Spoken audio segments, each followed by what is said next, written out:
Siapa sih yang tidak pernah merasakan yang namanya cemas atau khawatir, atau dalam istilah kedokteran disebut dengan anxiety? Tentu setiap orang pernah mengalaminya. Nah, tapi apakah rasa cemas itu sudah merupakan sebuah gangguan atau belum? Dan perlu pengobatan medis, itulah hal yang harus dikenali. Rasa cemas atau anxiety merupakan hal yang normal dirasakan ketika seseorang menghadapi situasi atau mendengar berita yang menimbulkan rasa takut dan khawatir. Namun, anxiety perlu diwaspadai walaupun bersifat normal. Jika muncul tanpa sebab atau sulit dikendalikan, karena bisa jadi hal tersebut disebabkan oleh gangguan kecemasan.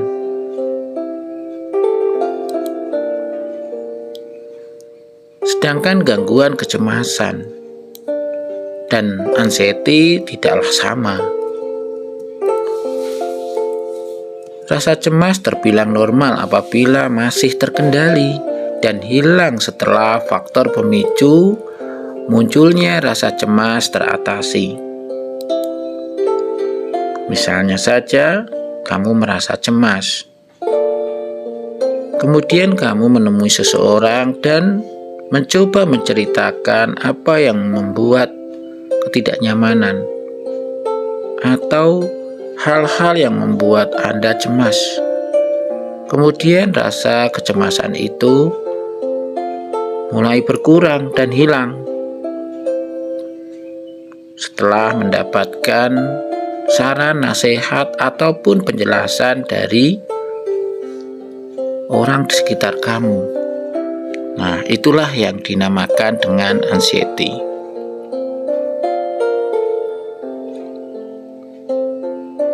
Namun, jika perasaan cemas menetap, bahkan memburuk hingga akhirnya mengganggu aktivitas sehari-hari,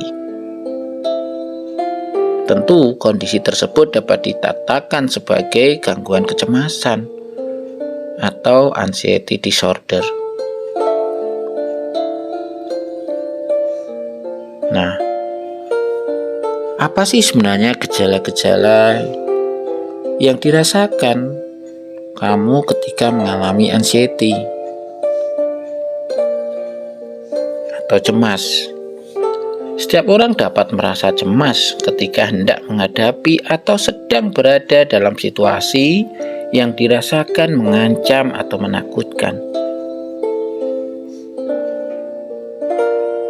Beberapa contoh situasi tersebut misalnya saja pindah sekolah, pindah pekerjaan, memulai pekerjaan yang baru, akan menjalani operasi, menghadapi ujian, mengalami musibah, atau menunggu istrinya yang akan melahirkan, atau bisa jadi menunggu bus yang tak segera datang. Munculnya rasa cemas karena harus berhadapan dengan situasi atau keadaan yang dianggap dapat menimbulkan stres, ya itu hal yang normal. Orang yang cemas biasanya akan merasakan gejala-gejala berikut ini. 1. Gugup, merasa gelisah dan tegang. 2. Detak jantung terasa cepat. 3. Nafasnya cepat, kadang-kadang terasa sesak. 4. Gemetaran. 5. Sulit atau bahkan tidak bisa tidur. 6. Banyak berkeringat. 7. Tubuh terasa lemas, tidak bergairah. 8. Sulit konsentrasi dan fokus ketika melakukan kegiatan. 9. Adanya perasaan seperti akan ditimpa bahaya. 10. Bisa jadi kamu sudah mulai sering ke kamar mandi atau merasakan keluhan ketidaknyamanan di perut, mual, terasa nyeri. Nah, bagaimana membedakan anxiety yang normal dengan anxiety yang berbahaya? Cemas atau anxiety tidak selalu merupakan hal yang buruk. Dengan pikiran positif, rasa cemas yang muncul dapat dijadikan motivasi atau dorongan untuk dapat mengatasi tantangan atau situasi tertentu. Maka dalam video-video sebelumnya, Bang Jay sudah membuat bagaimana cara melatih pikiran positif. Inilah sangat bermanfaat untuk menghilangkan rasa cemas yang sifatnya normal. Sebagai contoh, saat akan ujian atau wawancara kerja, rasa cemas mungkin bisa saja membuat kamu termotivasi untuk belajar atau mempersiapkan wawancara kerja dengan sebaik-baiknya. Tapi kalau kamu tidak bisa mengendalikan rasa cemas itu walaupun normal, tentu justru akan mengganggu wawancara kerja Anda atau mengganggu menyelesaikan setiap soal ujian yang diberikan. Kenapa? Karena tidak bisa fokus dan konsentrasi. Bahkan ada masalah di dalam memori atau mengingat. Maka berpikir positif ini menjadi sangat penting sekali. Hal yang perlu diwaspadai adalah ketika rasa cemas tetap muncul meski faktor pemicunya sudah hilang, atau perasaan cemas muncul tanpa alasan yang jelas dan mengganggu aktivitas. Dalam hal ini, kamu tentu patut curiga adanya gangguan kecemasan. Gejala anxiety atau cemas yang dirasakan dapat berbeda pada setiap orang, tergantung pada jenis gangguan kecemasan yang diderita. Untuk menentukan apakah anxiety yang muncul terbilang normal atau justru disebabkan oleh gangguan mental, perlu dilakukan pemeriksaan lebih lanjut oleh psikolog atau psikiater. Tidak bisa mendiagnosa sendiri. Bisa jadi anxiety atau gangguan kecemasan yang kamu rasakan sudah membutuhkan pengobatan medis atau butuh obat. Tentu itu yang pada akhirnya mengharuskan kamu untuk periksa. Apalagi sudah membuat kamu tidak bisa tidur yang berkepanjangan. Sudah sangat mengganggu ketika kamu harus keluar rumah. Mengganggu ketika kamu harus melakukan aktivitas selalu disertai rasa khawatir dan sebagainya.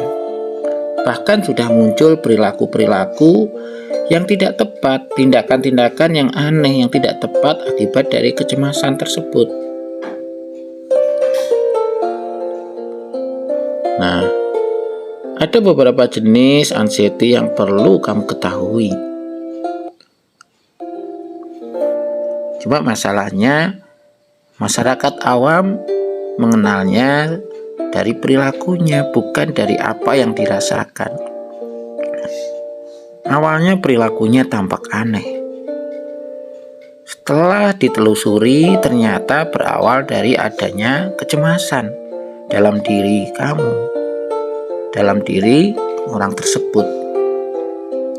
Nah, ada beberapa jenis gangguan kecemasan. Yang pertama, gangguan kecemasan umum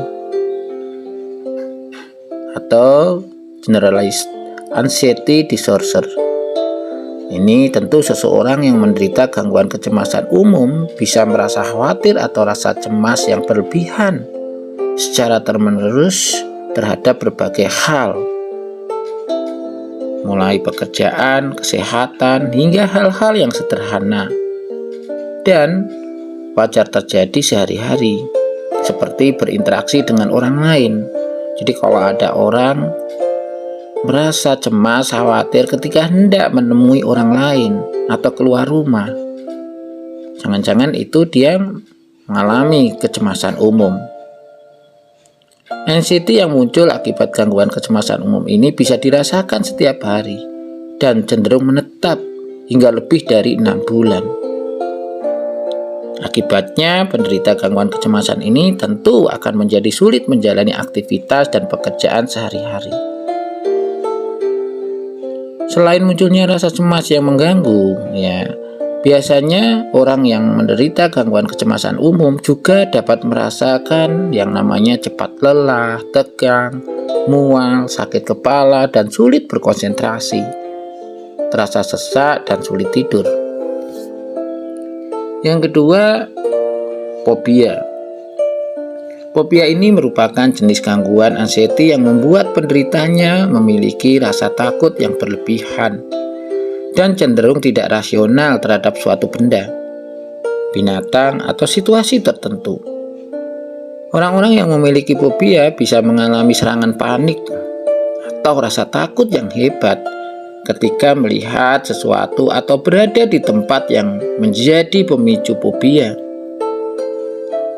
Misalnya laba-laba, darah, berada di tengah keramaian, tempat yang gelap, tempat yang tinggi, atau ruangan tertutup. Atau kadang melihat air saja ada yang takut. Oleh karena itu, penderita fobia biasanya akan melakukan segala upaya untuk menjauhkan dirinya dari hal atau situasi yang ia takuti. Nah, tentu situasi kamu takut pada sesuatu secara berlebihan pasti dilatar belakangi adanya kecemasan. 3. Gangguan kecemasan sosial. Penderita gangguan kecemasan sosial atau fobia sosial memiliki kecemasan atau ketakutan yang luar biasa terhadap lingkungan sosial atau situasi ketika harus berinteraksi dengan orang lain. Penderita fobia ini selalu merasa diawasi dan dinilai oleh orang lain, serta takut atau merasa malu secara berlebihan saat berada di keramaian. Hal-hal tersebut membuat penderita selalu berusaha menghindari situasi yang mengharuskan ia bertemu atau berinteraksi dengan banyak orang. Jadi kalau kamu merasa rasanya itu tidak nyaman ketika ingin bertemu dengan orang dan ingin berbicara, berkomunikasi dengan orang lain, sehingga menjadi malas untuk keluar rumah, bisa jadi kamu mengalami kecemasan sosial. 4. PTSD atau Post Traumatic Stress Disorder. Gangguan stres pasca trauma atau PTSD dapat muncul pada seseorang yang pernah mengalami kejadian traumatis atau berada di situasi berbahaya yang mengancam nyawa. Contohnya saja tinggal di daerah konflik atau perang, terkena bencana alam, atau korban kekerasan. Orang yang menderita PTSD seringkali susah untuk melupakan pengalaman traumatisnya, baik terlintas dalam benak atau saat bermimpi, yang kemudian membuatnya merasa bersalah, terisolasi, dan sulit bersosialisasi dengan orang lain. Terkadang orang yang memiliki PTSD juga bisa mengalami insomnia dan bahkan depresi. 5. Gangguan panik. Penderita gangguan panik yang bisa merasa takut atau panik tanpa alasan yang jelas. Anxiety dan serangan panik akibat gangguan ini dapat muncul kapan saja dan terjadi secara tiba-tiba ataupun berulang. Ketika gejala panik muncul, penderita gangguan panik biasanya dapat merasakan sejumlah gejala lain, seperti jantung berdebar-debar, keringat dingin, pusing, sesak nafas, serta tubuh gemetar, dan terasa lemas. Orang dengan gangguan panik ini tidak dapat memprediksi kapan gangguan tersebut akan muncul atau apa pemicunya. Oleh karena itu, tidak sedikit penderita gangguan panik yang menjauhkan diri dari lingkungan sosial karena takut serangan paniknya kambuh di tempat umum. 6. Gangguan obsesif kompulsif atau OCD. Orang yang menderita gangguan OCD memiliki kecenderungan untuk melakukan sesuatu secara berulang untuk meringankan rasa cemas yang berasal dari pikirannya sendiri. Contohnya, mencuci tangan harus sebanyak 10 kali, sering mengambil air wudhu karena berpikirnya tangannya masih kotor atau wudhunya tidak sah. Gangguan ini sulit dikendalikan dan bersifat menetap, dan dapat kambuh kapan saja sehingga membuat penderitanya terganggu untuk melakukan aktivitas sehari-hari. Itu kira-kira yang bisa disampaikan. Semoga manfaat. Tunggu video berikutnya bagaimana cara mengatasi kecemasan atau anxiety. Semoga manfaat.